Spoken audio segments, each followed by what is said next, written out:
The New York Jets have 2 top 10 picks, but that doesn't mean they're making both selections on draft day. Here are 5 teams I think could move into the top 10. J-E-T-S, Jets!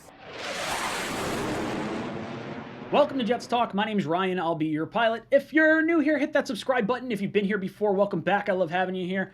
Boys and girls, I go live every Monday at 8 o'clock for my live call-in show, and then Tuesday we come back with our Talkin' Jets panel, myself, O'Leary, and Green Bean. So ask us all your Jet-related questions, and let's not forget, in just 1 month's time, we are going to be streaming all 3 days of the NFL Draft right here on this channel, and I can't wait to catch all our reactions live on the spot. But let's move on to our topic of the day, and that is the Jets possibly moving out of the top 10 for a team looking to come into the top 10. I have got 5 teams looking to move up, some already in the top 10, some just outside of the top 10. Now, I want to talk a little bit about this because there was a lot of noise made at the NFL owners' meetings, and this was from the Carolina Panthers GM, Scott Fitterer.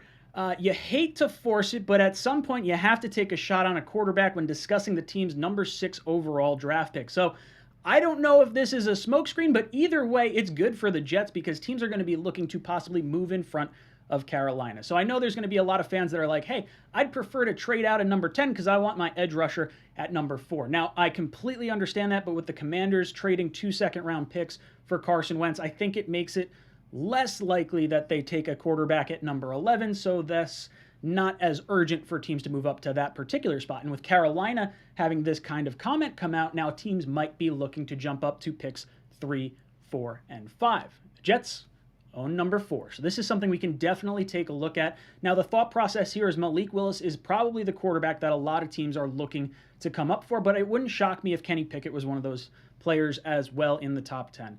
So if Malik Willis winds up falling past the Lions at number 2, who had him on their Senior Bowl team, I think that's a really strong indicator that they could be going that route at number 2. If he does fall down to number 4, I think there's going to be a few teams looking to move up to number 4 with the New York Jets to really get their quarterback.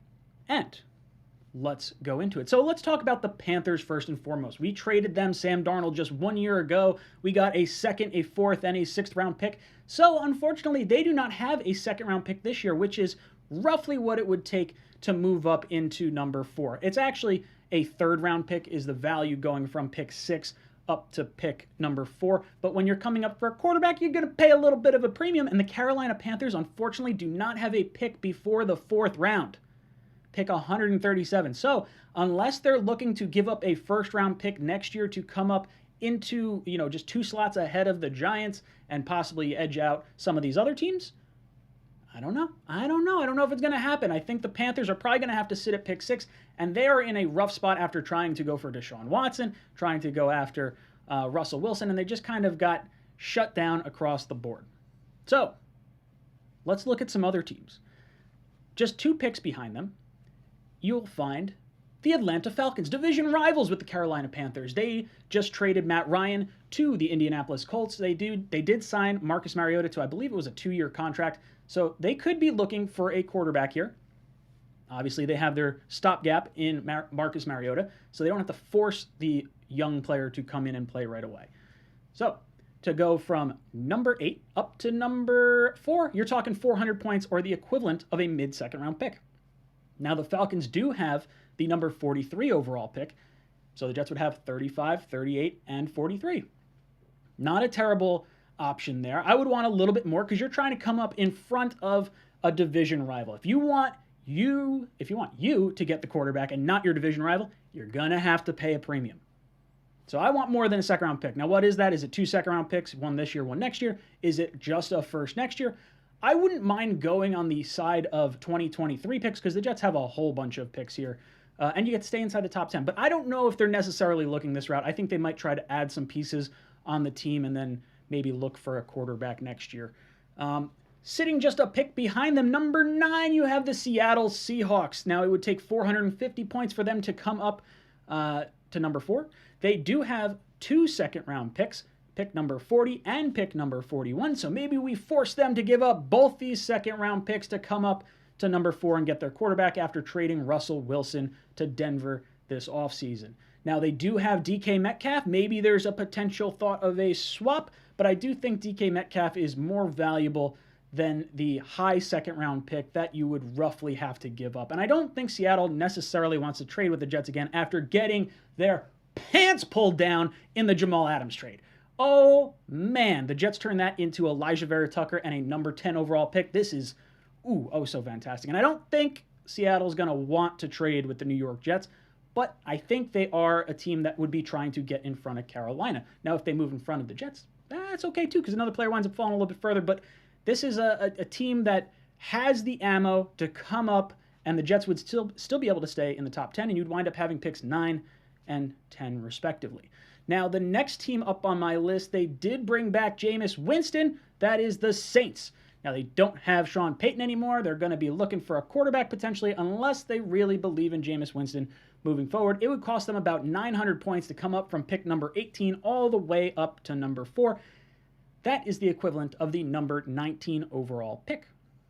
So they definitely have to give up next year's first along with a plethora of other picks. Now, if I'm coming out of the top 10, if I'm the New York Jets, I'm looking for proven players plus picks. I don't want to just slide down for a lottery ticket. Unfortunately, the New Orleans Saints restructured a bunch of their guys to get themselves under the salary cap. So if they wind up trading one, it's going to cost them more money in dead cap than it would to just kind of keep them.